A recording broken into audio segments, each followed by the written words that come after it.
శ్రీ గురుభ్యో నమ. ప్రాక్ పశ్చిమములు అనే గ్రంథములోని అంశాలను చెప్పుకుంటూ ఉన్నాము. అందులో భాగంగా లియాన్ నగరము అనే అధ్యాయంలో మనము ఉన్నాము. 9/6/1972 ఆ తేదీలోకి మనము ప్రవేశిస్తూ ఉన్నాము. మాస్టారు చెబుతూ ఉన్నారు, ఉదయముననే లేచి కాలకృత్యములు తీర్చుకొని క్లాజల్ ఇంటికి పోయి స్నానము చేసి వచ్చితిమి. 3 స్త్రీలు నన్ను చూచుటకు వేచి ఉన్నారు. వారికి కావలసిన విషయములు వివరించి పంపించుసరికి మధ్యాహ్నము 12:30 అయినది.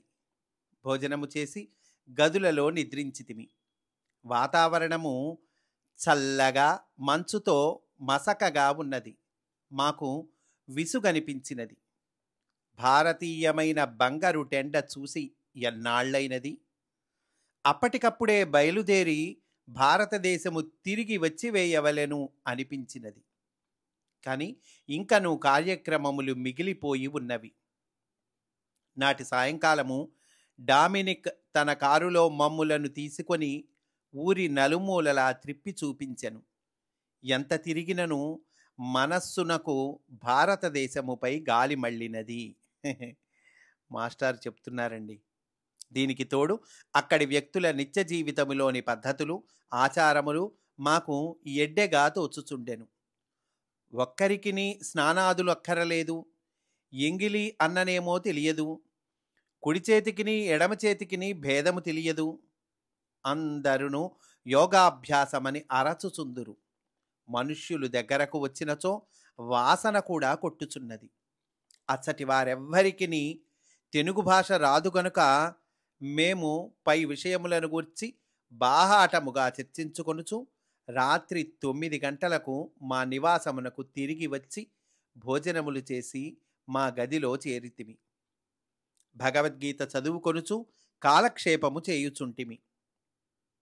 ఇంతలో ఎలిజబెత్ వార్నన్ మా గదిలోనికి వచ్చి లియాన్ పట్టణములోని యోగ ప్రదర్శనములను గూర్చి ప్రసంగించెను. ఫ్రాన్సులో గ్రోనోబుల్ అను గ్రామమున యోగా ఫెస్టివల్ జరుగుచున్నది. దానిలో ఉపన్యాసమిచ్చుటకు ఆహ్వానము వచ్చినదట.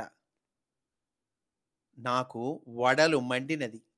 యోగా ఫెస్టివల్ అనగా పేరునకు యోగమే కానీ అది ఒక పెద్ద జాతర. మన గ్రామములలో గ్రామదేవతల కొలువు వలె ఉండును. అందరును అచట చేరుట, త్రాగి తందనాలాడుట, అనేక విధములైన తినుబండారములను అంగళ్లలో కొనుక్కొని తినుచూ నడుచుచుండట తప్ప వేరేమియూ లేదు. ఆ యోగా ఫెస్టివల్కు పోవుదమా అని వర్మను అడిగితిని. అతడు, ఇప్పటికే మనకు కొండలిని సహస్రారము దాటిపోవుచున్నది. ఇంకెందుకు ఈ జాతరలు? వీలైనంత త్వరగా మన దేశమునకు పోవలెనని ఉన్నది అనెను. నేను వార్నంతో యోగా జాతరలకు పోవుటలేదని చెప్పితిని. ఆమెకు కోపము వచ్చినది. అంత చౌకగా మాటలాడుచున్నారు. మీ భారతదేశమున ఇంతకన్నా మంచి జాతరలు జరుగుచుండునా అని ప్రశ్నించెను. ఏమి జరిగినను ఆ భూమిలో జన్మించని వారికి మోక్షము లేదు అని వర్మ హెచ్చరించెను. ఆ మాట సత్యమే అని ఎలిజబెత్ కూడా అంగీకరించినది. లియేజ్ నుండి ఉత్తరములు వచ్చినవి. ఆమె వానిని చదివి వినిపించినది. మన మాస్టరు నా కన్నులలో మెలగుచున్నాడు, కలలో కనిపించుచున్నాడు అని ఎమ్మ వ్రాసినది. అది చదువుచున్న ఎలిజబెత్ ముఖమున ఈర్ష్య కనిపించినది. లియోజ్లోని వారెవ్వరూ నాతో తనకన్నా ఎక్కువ చనుగా మెలగుట తనకు ఇష్టము లేదు. అంటే ఆ లియేజ్ అక్కడ ఆ ప్రాంతం వాళ్ళు ఎలిజబెత్ మాస్టర్తో ఎంత చనువుగా ఉంటుందో అంత చనువు కన్నా ఎక్కువగా వాళ్ళు చనువుగా మెలగటం ఆవిడకి ఇష్టం లేదండి. నేను యూరప్ వచ్చుటకు తన గొప్పదనమే కారణము అని వారికి చాటి చెప్పుచుండును. ఉత్తరములు చదివిన వెనుక లియేజ్లోని శిష్యులు ఎవ్వరికిని ఐకమత్యము లేదు. ఎల్లప్పుడూ ఒకరిపై ఒకరు ఈర్ష్యపడుచుందురు అని ఎలిజబెత్ ఈసడించెను. నీ అనుయాయులలో కూడా ఏ ఇద్దరు ఐకమత్యముతో మెలగినను నీవు చూచి సహించలేవు.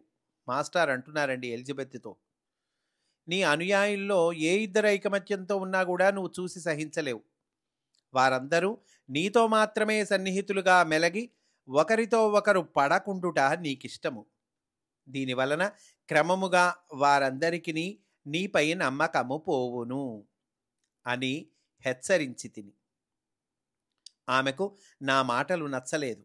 చాలా కోపము వచ్చినది. ఆమె ఇట్లన్నది, ఉపన్యాసములకు వసూలైన సొమ్ము నా దగ్గరనే ఉన్నది. దీనిని నేను దాచలేదు, మీరు తీసుకొనుడు. అంటే నేను దాచలేను, మీరు తీసుకోండి అన్నదట.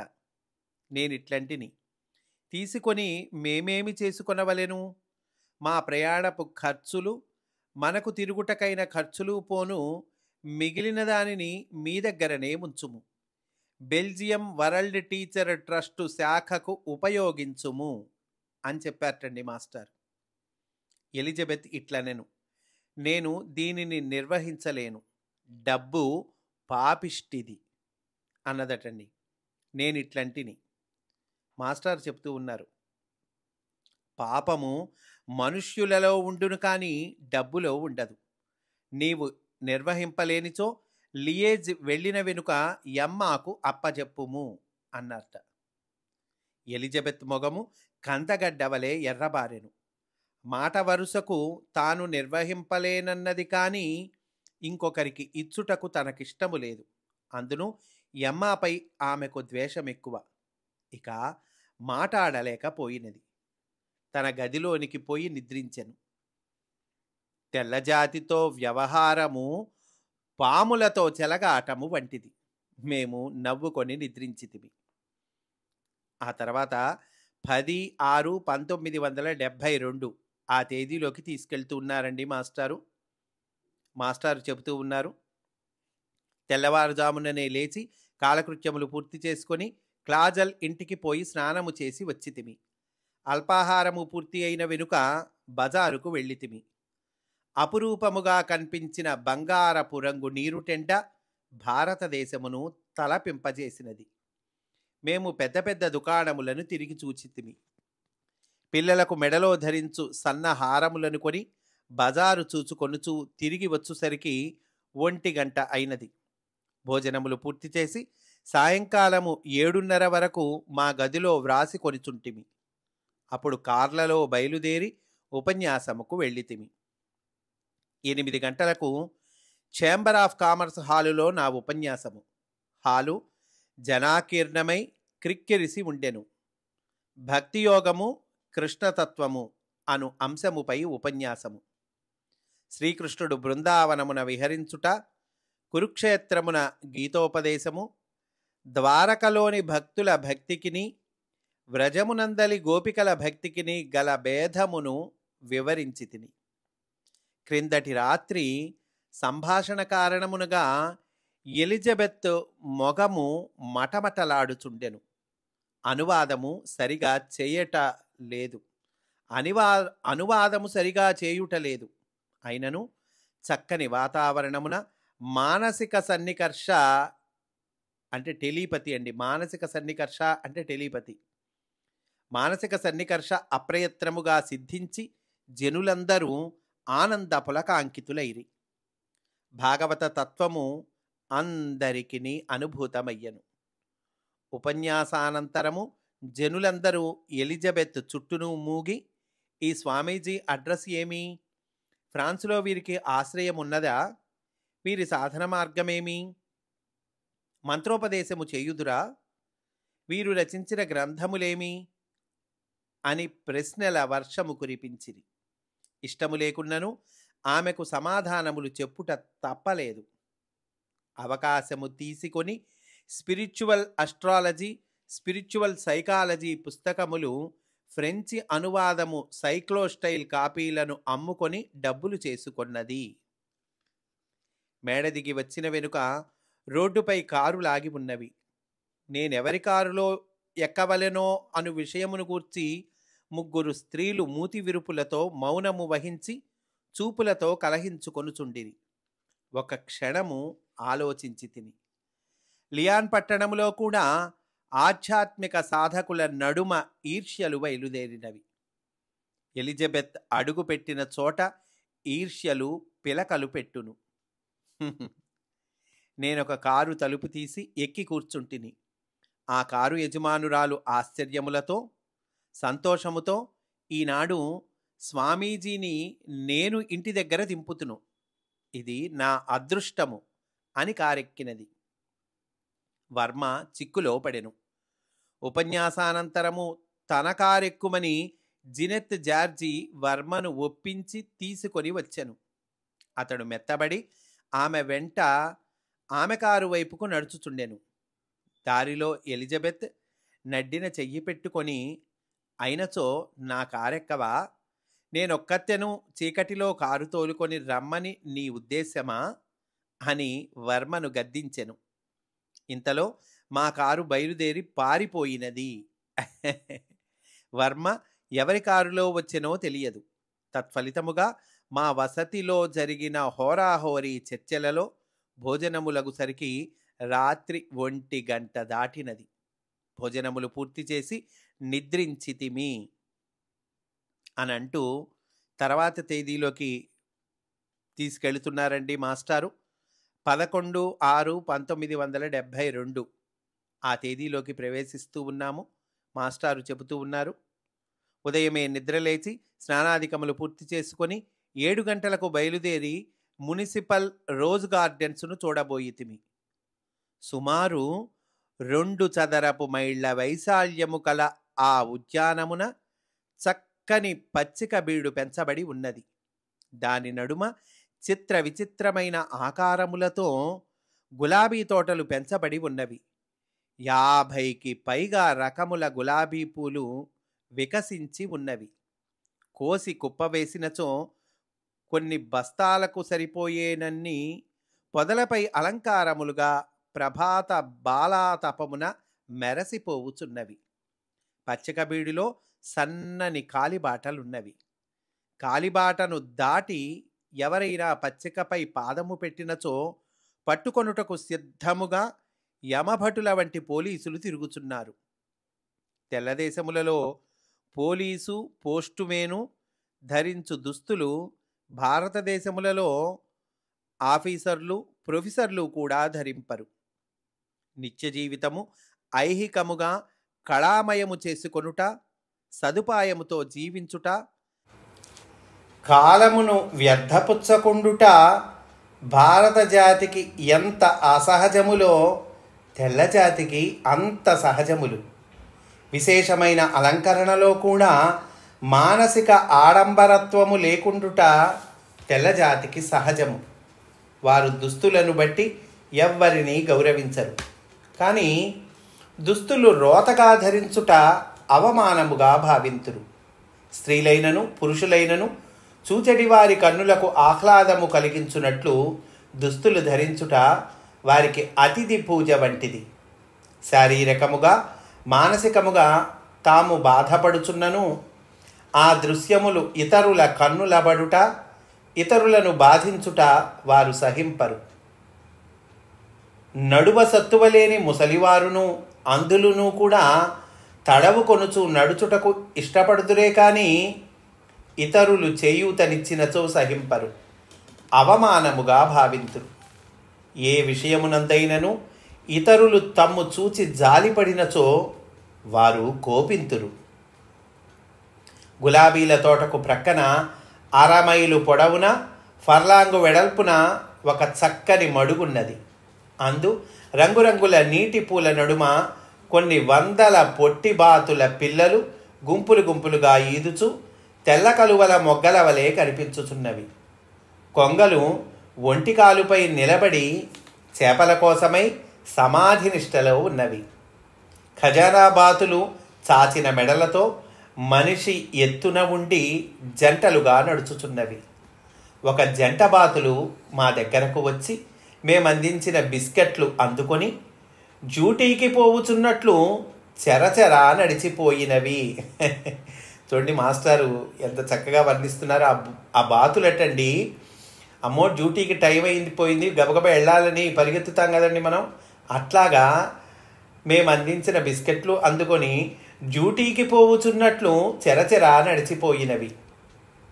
మడుగునకు కొంచెము దూరములో వర్తులాకారముగా ఒక రైలు మార్గము, ఒక చిన్న రైలు బండి, చుట్టూను బొమ్మరిళ్ల వంటి రైలు స్టేషన్లు ఉన్నవి. ఆ రోజు ఆదివారమగుటచే బడి పిల్లలు రైలెక్కి సొంతముగా నడుపుకొనుచున్నారు. కొందరు బడి పిల్లలు స్టేషను మాస్టర్లు, టికెట్ కలెక్టర్లుగా పనిచేయుచున్నారు. ఆశ్చర్యమేమనగా బడి పిల్లలలో ఎవ్వరునూ ఆ రైలు బండిని పాడు చేయుట కానీ, రుసుము చెల్లించకుండా ఆడుకొనుట కానీ చెయ్యరు. పోస్టు డబ్బా వంటి డిబ్బెము కన్నములో రుసుము డబ్బులు వేయవలెను. ఒక్కొక్క జాతికి క్రమశిక్షణము సహజమేమో. అదే ఆచరణలో గులాబీ తోటకు కొంచెము దూరమున జంతు ప్రదర్శనశాల ఉన్నది. అందొక పొదరింటి ముందు ఒక పులుల కుటుంబము, అంటే భార్య భర్త 2 పిల్లలు స్వేచ్ఛగా చెరించుచున్నది.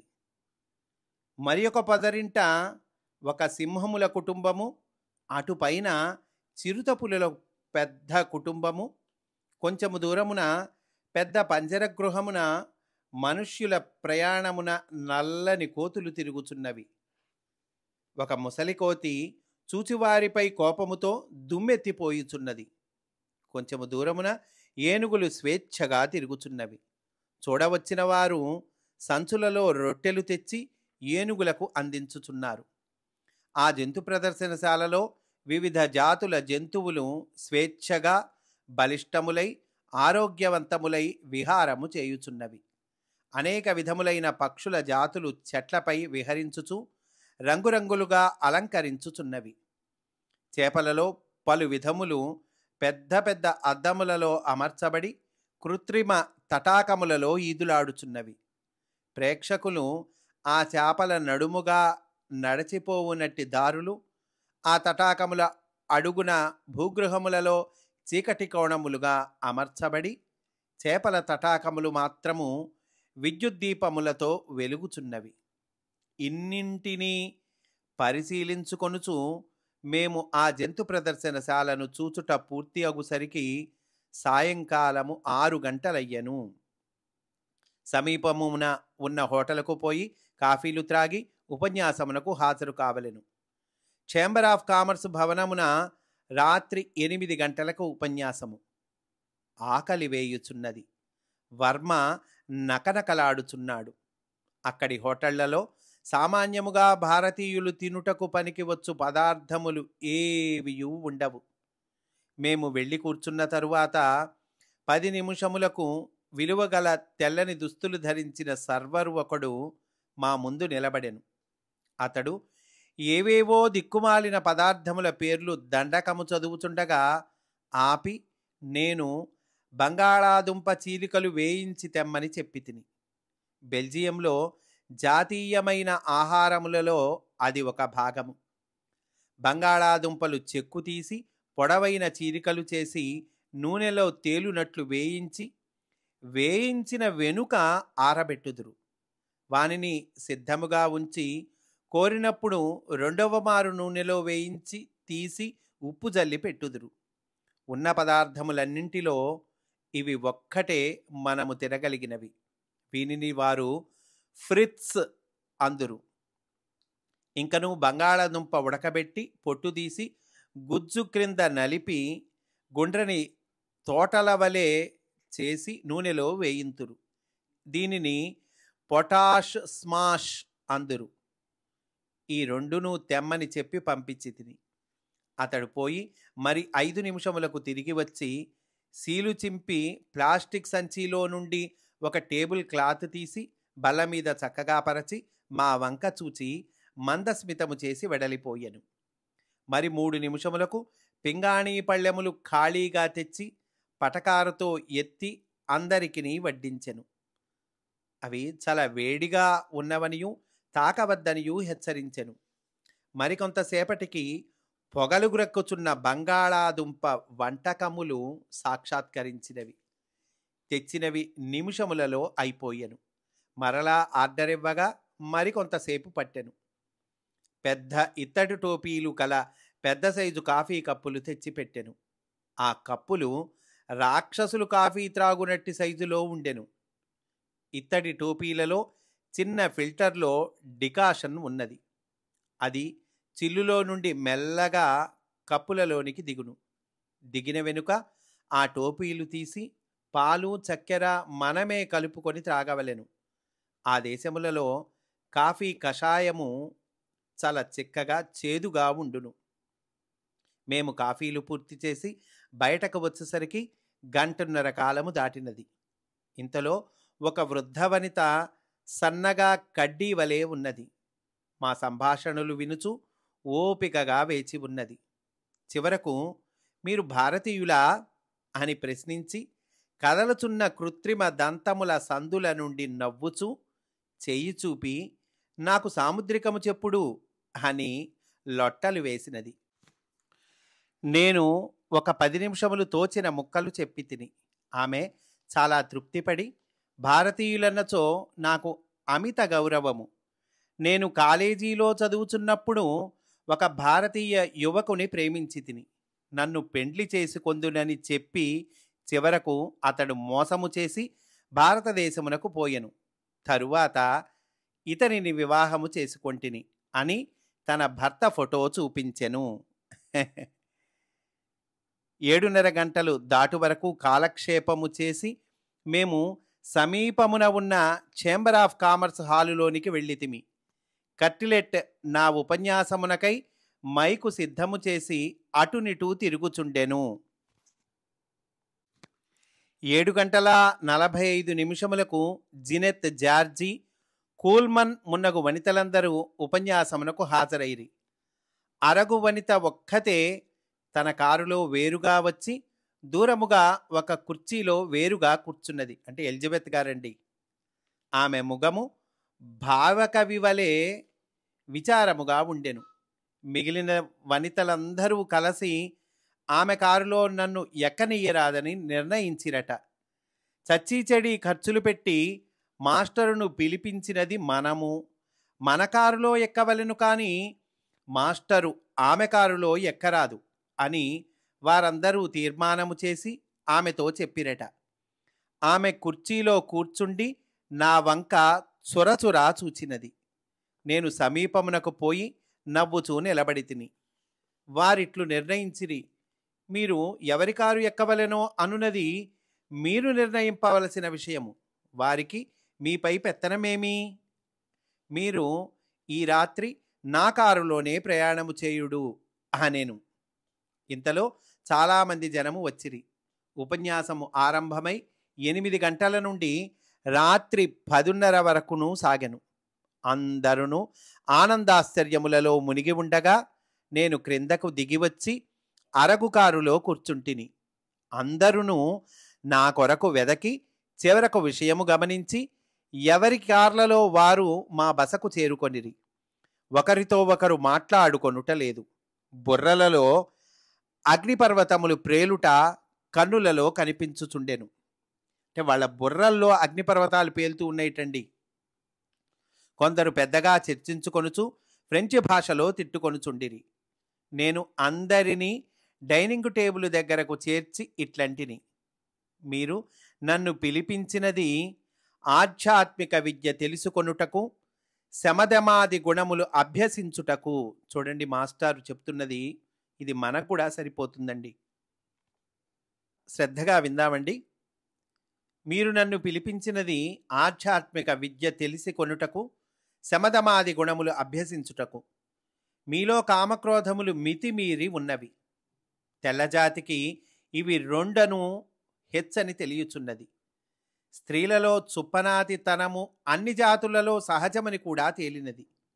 ఇట్టివారు యోగాభ్యాసము, ఆనందమయ కోశము, బుద్ధిమయ కక్ష, భగవద్గీత, రాజయోగము, కుండలిని, షట్చక్రములు మున్నగు వానిని గూర్చి చర్చించుట తిండి దండుగా. మీ మనస్సులు ప్రశాంతముగా ఉండుట అభ్యసింపని నాడు మిగిలిన జాబితాలు చదువుట ఎందుకు? ఒక్కొక్కరి ఇంటిలో ధ్యాన మందిరములుండుట గొప్ప కోసము అనుకొనుచుంటిరా? 5 నిమిషములలో మీరందరూ ప్రశాంతపడి భోజనములు చేయుచు సరదాగా ముచ్చటలు చెప్పగలిగినచో మీరు యోగాభ్యాసమునకు పనికి వత్తురు. లేనిచో ఈ జన్మకు పనికి రాదని తేలుచున్నది. పశులోకమున ఉన్నవారు ఆనందమునకు పనికిరారు. మాస్టర్ అన్నారటండి గట్టిగా. అందరూ నిశ్శబ్దమై ఒకరి మొగములు ఒకరు చూచుకొనిరి. మాస్టరుకు కోపము వచ్చినది అని గుసగుసలాడుకొనిరి. వాతావరణము ప్రశాంతమై భోజనములు ఆరంభమైనవి. క్రమముగా సరదా కబుర్లు వేళాకోళములలోనికి మారినది. నేను హాస్యమయ సన్నివేశములు కొన్ని చెప్పి భారతదేశమును గూర్చిన కొన్ని వింత ఆచారములతో వారిని నవ్వించి తిని. పిల్లి దుశ్శకునము అని భావించుట, ఎవరైనా తుమ్మినచో ప్రయాణము మానివేయుట, రాత్రిపూట భోజనము చేయుచు తుమ్మినచో నెత్తిన నీళ్లు జల్లి పుట్టిన ఊరి పేరు అడుగుట మున్నగునవి విని వారు చాలా విచిత్రముగా భావించి నవ్వుకొనిరి. ఫ్రెంచి వారిలోని ఇట్టి ఆచారములనే వారు కూడా చెప్పి నవ్విరి అనంటూ మాస్టారు ఈ సన్నివేశాన్ని పూర్తి చేశారండి. మనము కూడా ఈరోజు ఇక్కడితో పూర్తి చేసుకుందాము. రేపటి రోజున మనము మానవ పరిణామ ప్రణాళిక, నాన్సీ పట్టణము అనేటువంటి అంశాలలోనికి ప్రవేశిస్తాము అని సవినయంగా మనవి చేసుకుంటూ స్వస్తి. వాసుదేవా.